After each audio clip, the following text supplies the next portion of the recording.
Redzel was such a strong horse, he was a dream to ride. Redzel leads all the way. It was just imperative to get a good start again, and that was Redzel's strength, and that was the plan A. Redzel's back-to-back in the Everest. I knew that Classique Legend was a horse of high quality.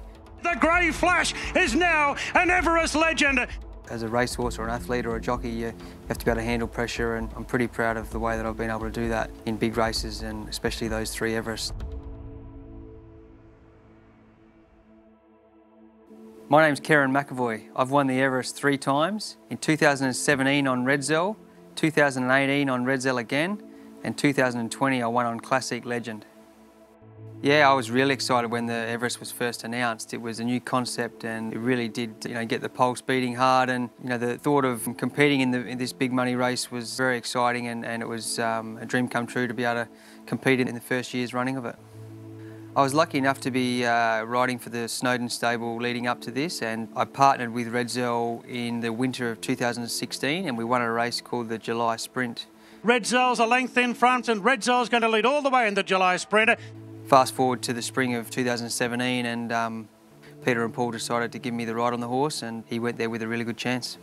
There was a massive crowd on the day. I remember having to pinch myself a couple of times and take a few big deep breaths leading up to that event. It was, and the pressure was on.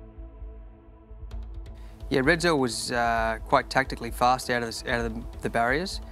Yeah, so he drew barrier 4. He was a good beginner. He began quite sharp.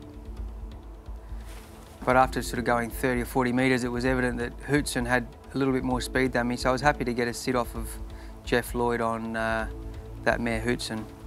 If you pause it here, it was quite important to obviously get him to begin well, Redzel, and to let him show that speed early through the first furlong. But usually after a furlong, you'd feel him really build up underneath you, and if you let him do too much through that first furlong, then he'd sort of get running with you, and he's actually quite hard to bring back and contain. So there was a fine line between getting it right and wrong with him. And here I was now pretty happy in this position because I had him back underneath me. He was well contained, and he seemed to be reserving his energy.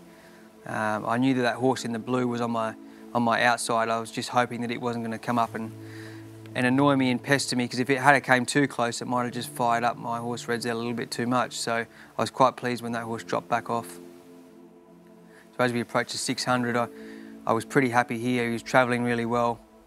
The leader had gone just a nice even tempo, and I was still full of running underneath. I knew that I'd gotten him in a nice rhythm, and I'd saved enough energy left for the run home. You can see he's still travelling really well underneath me, he's full of energy and wanting to go. So I just waited a little bit longer here till we topped the rise.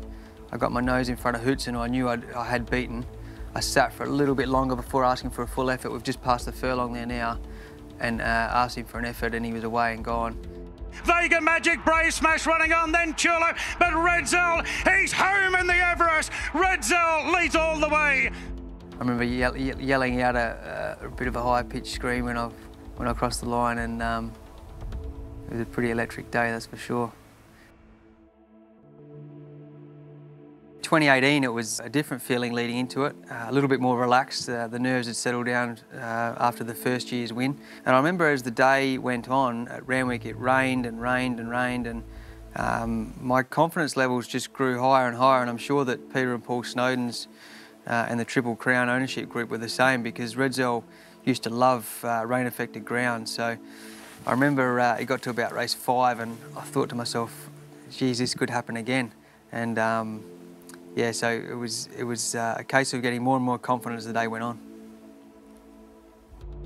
There we jump away, and he's the first one out. You can see how quick he was out of the barriers, and I was able to get the rail on the inside, and straight away I was just, after a furlong, similar to last year, I was just trying to A, let him show that speed, but B, not let him go too quick, because you just need to have him contained once you'd gone a furlong. And at the 600 here, very similar to the first year, I actually started to pinch myself and think, geez, could this happen again? Because he'd had a good period through the first half of the race, and it was almost as though without that added pressure from other speed runners, I'd been able to run it at a tempo to suit us. So I was saying to myself here, geez, could this happen again? We go past the 600, I was still had the bit firmly in his mouth and hadn't asked him for a full effort, and as I said, the rain had gotten into this ground, and Redzel was just as quick on this ground as he was on firm ground, which the others all weren't that adept to. So as we passed the 250 metre mark, asked him for a full effort again, and away he went, old Redzel. He was an absolute dream. And down the outside as Osborne balls, it's Redzel clear. Redzel, 50 metres to go, looking to conquer the Everest again, and boy, he's done it. What a feeling to have won the first two.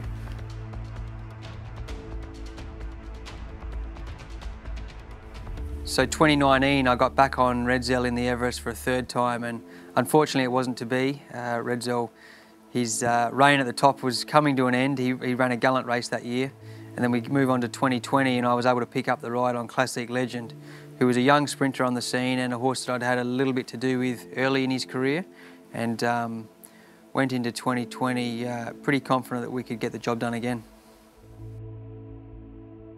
So Classique Legend was usually a pretty good beginner.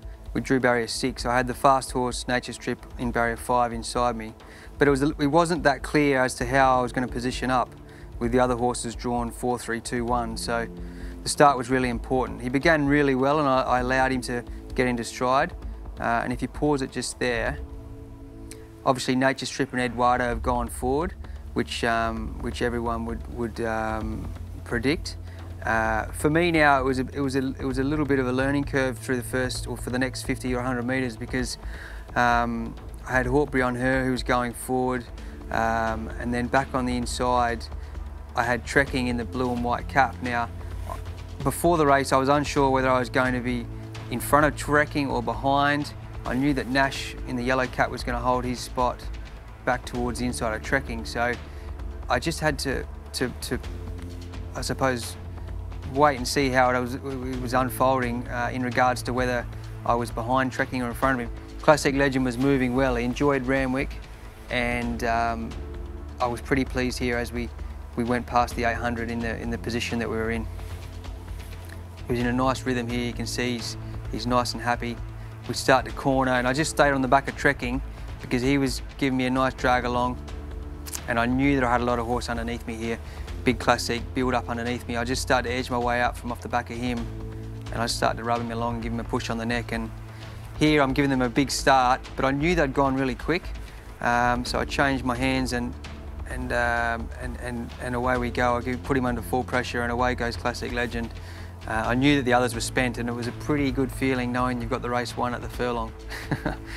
Here he comes! Classique Legend storms to the front and kicked away. The grey flash is now an Everest legend. I suppose the keys to victory in those races is you know, having your horse positioned and in a good rhythm, and you know, trusting your horse and its abilities. It's at the end of the day, it's all about getting from A to B in the best possible manner that you can. And you know, as a racehorse or an athlete or a jockey, you have to be able to handle pressure and, you know, contain your nerves. And I'm pretty proud of the way that I've been able to do that in big races, and especially those 3 Everests. They hold a really strong place in my heart. You know, my family and kids have grown up being a part of this race. You know, I'm really proud and quite chuffed to have been able to get my name on the board 3 times. And the race itself has come so far in such a short period of time. It's just what we needed here in Sydney, and it's yeah, it's only going to build up and be a bigger pinnacle in years to come.